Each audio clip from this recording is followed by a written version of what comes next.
بسم اللہ الرحمن الرحیم۔ بلوچستان میں حالیہ بارشوں اور سیلاب نے تباہی مچائی ہے۔ بلوچستان کے مناظر جو سامنے آ رہے ہیں، جو چیزیں ہم دیکھ رہے ہیں کہ وہاں پہ لوگوں کے گھر سیلاب میں بہہ رہے ہیں، پورا بلوچستان اور بلوچستان کے بہت سارے علاقے پانی میں ڈوب رہے ہیں، لیکن نہ ان کی مدد کے لیے کوئی حکومت وہاں پہ پہنچ رہی ہے، نہ ان کے لیے ان کو وہاں پہ ریسکیو کرنے کے لیے کوئی اس سطح پہ اقدامات ہو رہے ہیں، اور نہ آپ نے امپورٹڈ حکومت کے وزیر اعظم ٹی شہباز شریف اور اس کے ساتھ جو ان کے کابینہ کے جو سارے ضمانتی ہے ان کے وہاں پہ وزٹ دے کے ہوں گے، کوئی ریلیف اقدامات دے کے ہوں گے۔ اگر ہم وہاں پہ حالات کو اس وقت دیکھیں، ایک تو بلوچستان ہمیشہ سے ان کے جو بنیادی حقوق تھے وہ ان کو میسر نہیں آئے، ان کو مختلف حکومتوں نے مختلف ادوار میں ان کے وسائل کا ان کے لیے استعمال کرنے کی طرف توجہ نہیں دی، وہاں پہ لوگوں کی محرومیوں کے ازالے کی طرف توجہ نہیں دی، وہاں پہ لوگوں کی ترقی اور خوشحالی کے لیے کوئی پروگرام نہیں دیا۔ لیکن ابھی جب یہ سیلاب نے تباہی مچائی ہے تو وہاں پہ بچے جس طرح حالات میں ہیں، خواتین جس طرح حالت میں ہیں، وہاں پہ لوگوں کی جان خطرے میں ہے، ان کے جتنے بھی اثاثے تھے، جو ان کے گھر تھے، وہ سب تباہ ہو چکا ہے، لیکن نہ وہاں پہ ان کے ریلیف کے لیے کوئی اقدامات، نہ وہاں پہ ان کو ریسکیو کرنے کے لیے کوئی اقدامات۔ آپ اس وقت دیکھ رہے ہیں کہ سب اس کے اوپر مکمل طور پہ خاموشی اختیار کی ہوئی ہے۔ ان کی ترجیح کیا ہے اور بلوچستان میں کیا ہونا چاہیے تھا، اس کی طرف آنے سے پہلے میں آپ کو یہاں پہ یہ بھی بتانا چلوں کہ سب سے پہلے تو میں جتنے بھی پولیٹیکل ورکرز ہیں ان سب سے اپیل کرتا ہوں کہ آپ اپنے تہی جتنی مدد کر سکتے ہیں، جتنا امداد کر سکتے ہیں ہمارے بلوچستان کے بہن بھائیوں کا، ان کے لیے جو آپ ریسکیو کر سکتے ہیں، جو آپ سے ہو سکتا ہے، ہم سب نے متحد ہو کر اکٹھے ہو کر ان کے لیے اقدامات کرنے ہیں۔ اور میں اپنی پارٹی کے بھی تمام پولیٹیکل ورکر سے اپیل کرتا ہوں، باقی جماعتوں سے بھی، وہاں پہ جتنے بھی لوگ ہیں، کہ آپ ان کی مدد کے لیے پہنچے، کیونکہ اس وقت امپورٹڈ حکومت کی ترجیحات الگ ہے۔ وہ ایک امریکی سازش کے ذریعے پاکستان کے اوپر مسلط ہوئے، انہوں نے پاکستان میں تباہی مچا دی، پاکستان کے اداروں کی، پاکستان کی معیشت کی، پاکستان کے خزانے کی، اور عوام کے اوپر عذاب کی شکل میں وہ یہاں پہ آئے۔ تو امپورٹڈ وزیر اعظم کی ترجیح تھی کہ اپنے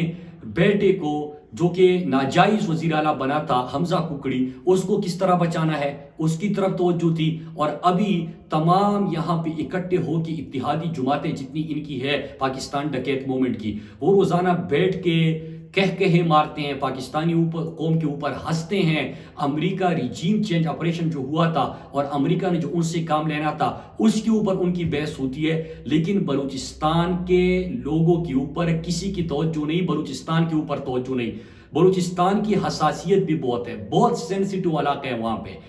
مختلف جو پاکستان کے خلاف سازشیں ہوتی ہے، اس میں کس طرح بلوچستان کی سرزمین کے اوپر دہشت گردی کی کارروائیاں ہوتی ہے، ہماری سیکیورٹی کے فورسز کے کتنے جوان وہاں پہ شہید ہوئے، جو بلوچستان مسلسل 75 سال سے جو ان کی محرومیاں تھی، ان کے اوپر جب توجہ نہیں دی گئی تو ان کی محرومیوں کی وجہ سے وہاں پہ جو ریئیکشن آیا وہ بھی سب کے سامنے ہے۔ اور حال ہی میں بارشوں میں جس طرح انتظامیہ خاموش ہے، صوبائی حکومت خاموش ہے، اور اس کے ساتھ ساتھ امپورٹڈ حکومت جو یہاں پہ بیٹھی ہے ان کی خاموشی، یہ پوری پاکستانی قوم کے لیے تکلیف دہ ہے۔ بلوچستان ہمارے ملک کا حصہ ہے، ہمارا صوبہ ہے، سب سے بڑا صوبہ ہے، اور وہ پانی میں ڈوب رہا ہے، بہہ رہا ہے، ان کے لیے کوئی نہ کوئی اقدامات ہونے چاہیے۔ انتظامیہ سے بھی میں یہ کہتا ہوں کہ آپ کا کام ہے، اگر وہاں پہ آپ کی نوکری لگی ہے، آپ افسر ہو، آپ کو گھر اور گاڑی ملی ہے تو ان لوگوں کی وجہ سے آپ کو ملی ہے، آپ وہاں پہ خود کیوں اقدامات نہیں کر رہے؟ کیونکہ امپورٹڈ حکومت سے کوئی توقع نہیں کی جا رہی۔ اور میں یہاں پہ بتاتا چلوں کہ بلوچستان کی جب بات آئی ہے تو ان کی محرومیوں کی بات آتی ہے، جب ان کی محرومیوں کی بات آتی ہے تو اس کی ایک تاریخ ہے، لیکن پاکستان میں پہلی دفعہ بلوچستان کے لیے ایک جو پیکج تھا وہ عمران خان کے دور میں دیا گیا تھا،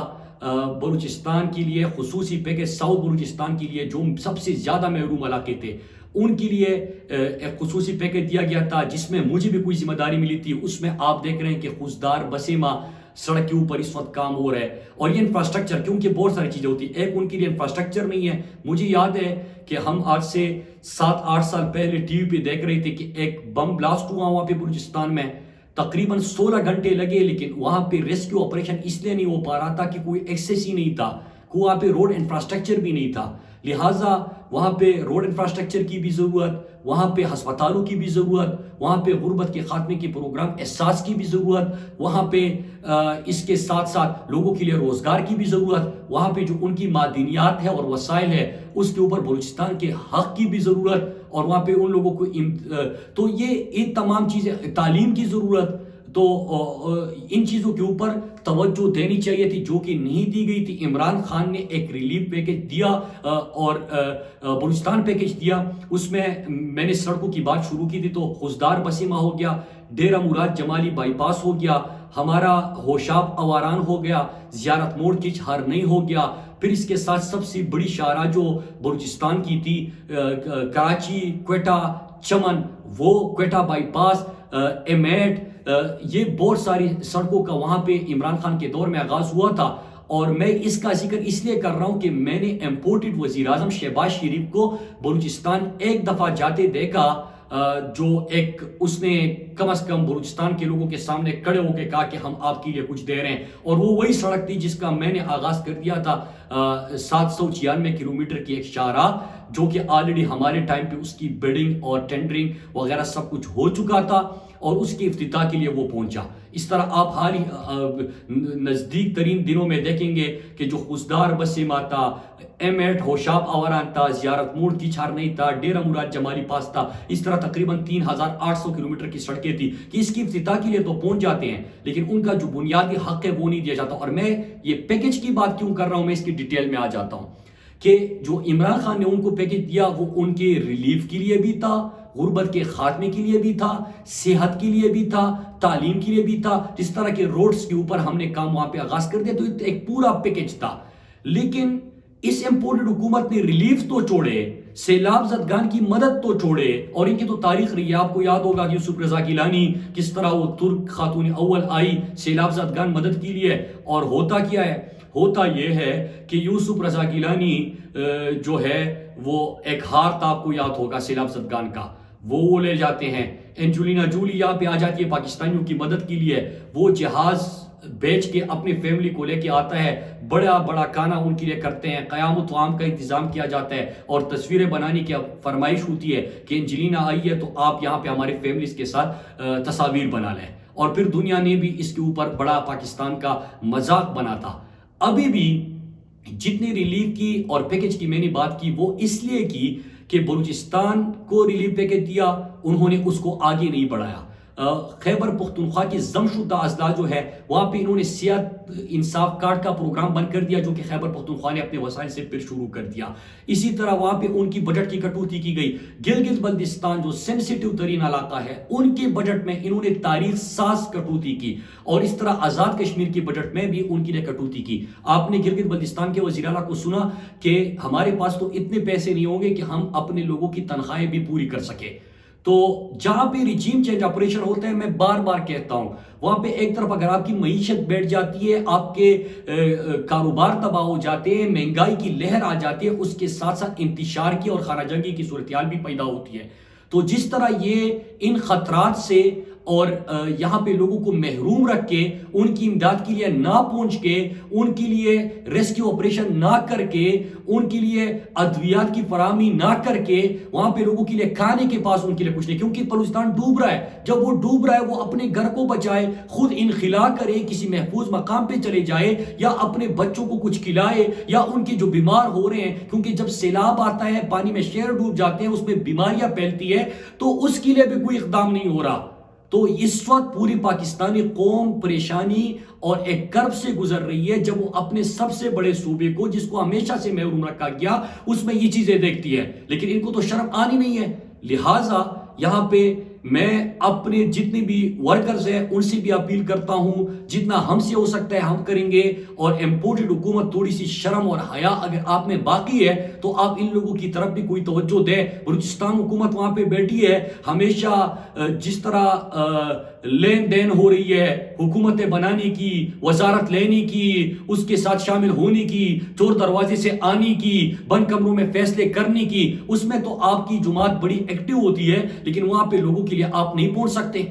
اور انتظامیہ آپ کو تنخواہیں، مراعات، گاڑیاں سب کچھ اس لیے ملے کہ آپ ان لوگوں کے کام آ سکے۔ آپ کا کام ہی سب سے پہلے یہ ہونا چاہیے۔ اس طرح آپ کے پاکستان کے این ڈی اے میں نیشنل ڈیزاسٹر مینجمنٹ اتھارٹی ہے، وہ کہاں پہ ہیں؟ پی ڈی اے میں ہے، وہ کس قسم کی امداد ان کو پرووائڈ کر رہی ہے؟ اس طرح صوبے میں اور کئی ادارے ہوتے ہیں، وفاق میں اور کئی ادارے ہوتے ہیں، لیکن ادارے تب کام کریں گے نا جب ان کا فوکس ہی بلوچستان کے لوگ ہو۔ میں نے جس طرح کہا کہ جو عمران خان نے پیکج دیا تھا پاکستان کے، اور یہ ویژن کیا تھا؟ ویژن یہ تھا کہ جو محروم علاقے رہ گئے ہیں، جو پیچھے رہ گئے ہیں، جو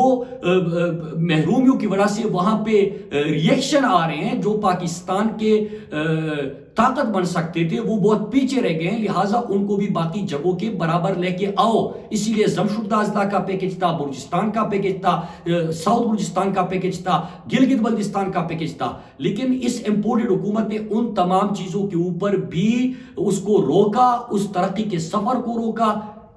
یہاں پہ ایک ہی سلوشن ہے، ایک تو امیجیٹلی ان کی ریلیف کے لیے جو ادارے ہیں، میں امپورٹڈ وزیر اعظم شہباز شریف سے ایکسپیکٹ نہیں کر رہا، میں ان کے ضمانتی کابینہ سے ایکسپیکٹ نہیں کر رہا، لیکن جو ادارے ہیں اس وقت، مطلب پی ڈی اے میں ہے، این ڈی اے میں ہے، ان کے باقی ہمارے یہاں پہ ادارے ہیں، ریسکیو کے ادارے ہیں، آپ کا تو کام یہی ہے، آپ تو عوام کے ٹیکس کے پیسے سے آپ کو تنخواہ ملتی ہے، آپ کو مراعات ملتے ہیں۔